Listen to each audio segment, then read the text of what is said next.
Welcome to the training video for the ADM Reckless Carnival ride.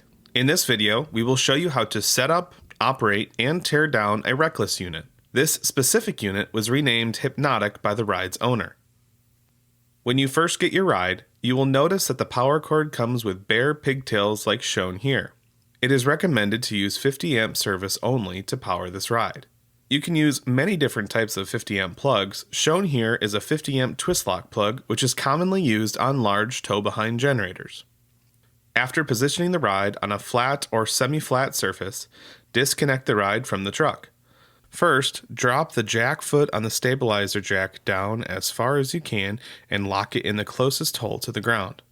You'll notice that each jack does not have its own crank handle, but instead your ride will come with two crank handles that should be stowed away while in transport. Install these crank handles by simply lining up the cutouts on the crank handle to the hole on the stabilizer jack and put the pin through it. Crank both of the stabilizer jacks to lift the ride up off the truck. This is typically better done with one person on each jack so it can simultaneously lift. After disconnecting the truck, remove the fencing from the fence rack on the back or tail of the ride trailer. You will need to access the compartment below the fencing rack to fully set up the attraction. Once the front is lifted off the truck hitch and fencing is removed, move to the back and repeat the same steps for the stabilizer jacks.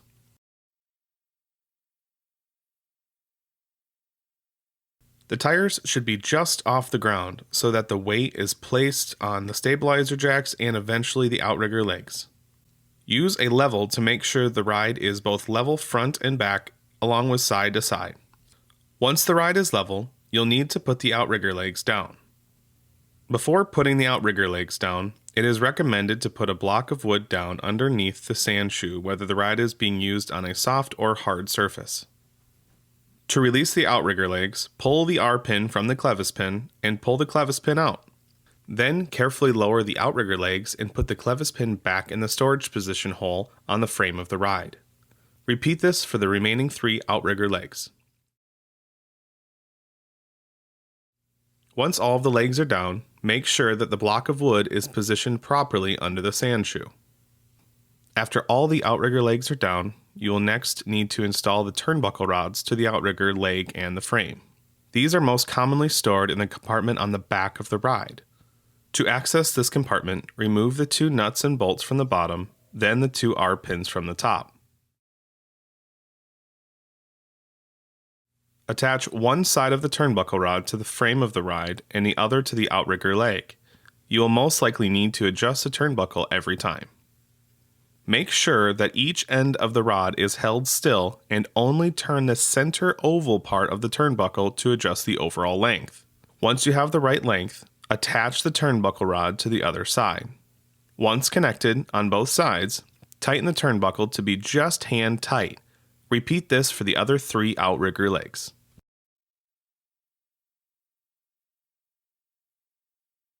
After a quick inspection of the motor compartment, you can reinstall the cover. Ensure the R pins are replaced and the nuts and bolts at the bottom are tightened. Now, slightly lower all 4 leveling jacks so that the weight of the entire ride is shared between the stabilizing jacks and the outrigger legs. The weight should be distributed about 50-50, with 50% of the weight being on the outrigger legs and 50% on the stabilizing jacks. Next, you'll need to remove the tongue hitch. First, disconnect the breakaway control cable and then remove the trailer wiring altogether from the tongue. Shown here are Velcro straps that can be purchased from a retailer like Home Depot. Once the electrical is removed and coiled underneath the trailer, crawl underneath the trailer and loosen the bolt that secures the tongue. Once the bolt is loosened, remove the clevis pin. Using 2 people, slide the tongue out from the sleeve and place either under the ride or away from the ride. Once the tongue is removed, you will then be able to flip down the step.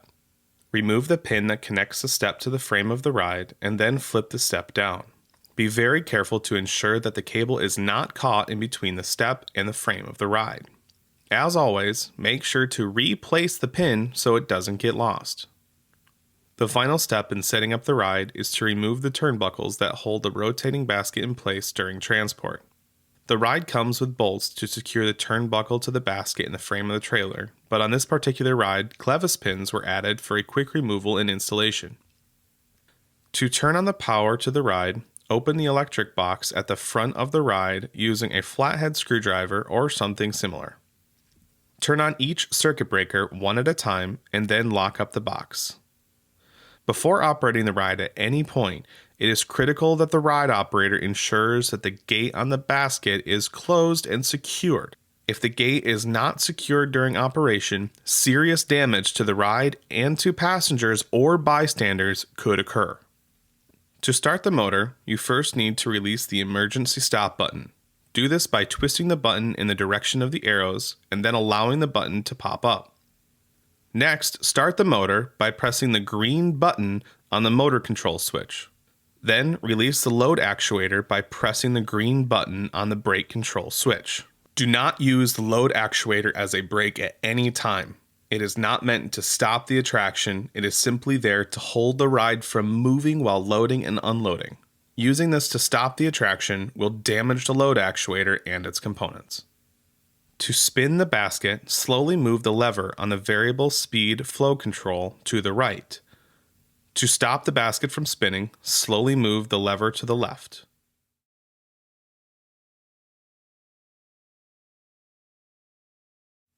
To swing the pendulum, push the flow control lever to the left to make the pendulum swing left, and then push it to the right to make the pendulum go to the right. When the ride reaches the highest point before going the other direction, move the flow control lever to the other side. Repeat this for the duration of the ride. It takes a little practice to get timing down, but after a few ride cycles, you should have it down.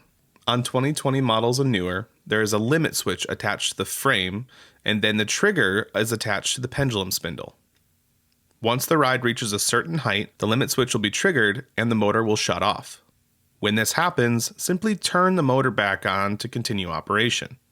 To prevent the limit switch from being hit, simply stop moving the flow control lever for a couple swings and then start moving it again.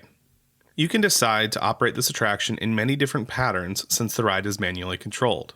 This operator starts swinging the pendulum first, and then once it reaches about half of its swing height, the operator starts the spin but does about 50% speed on the spin of the basket.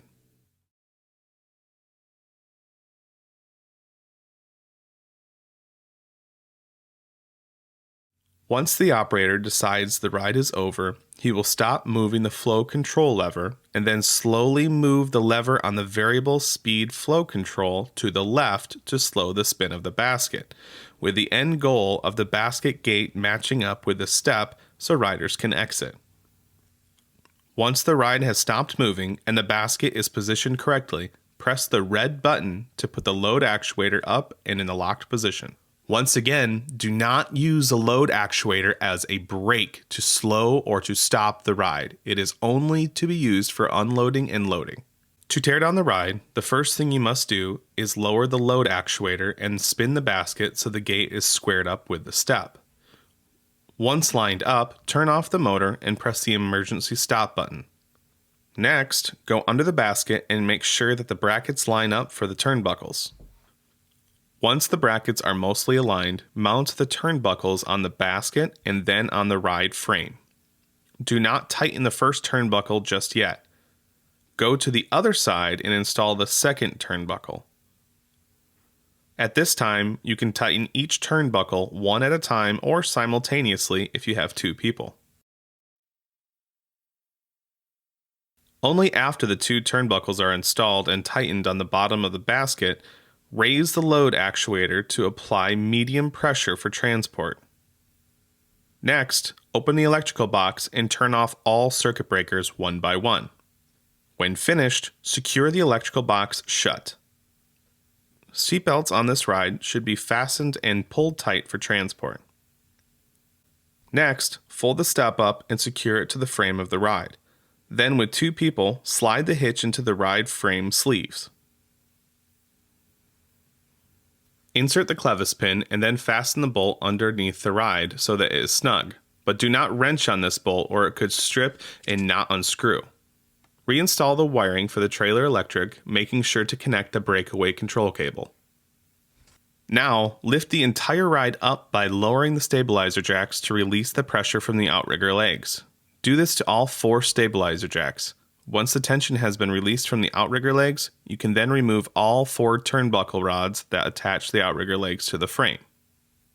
Once all turnbuckle rods have been removed and stowed for transport, pivot all 4 of the outrigger legs back to the upright transport position and secure using the clevis pins.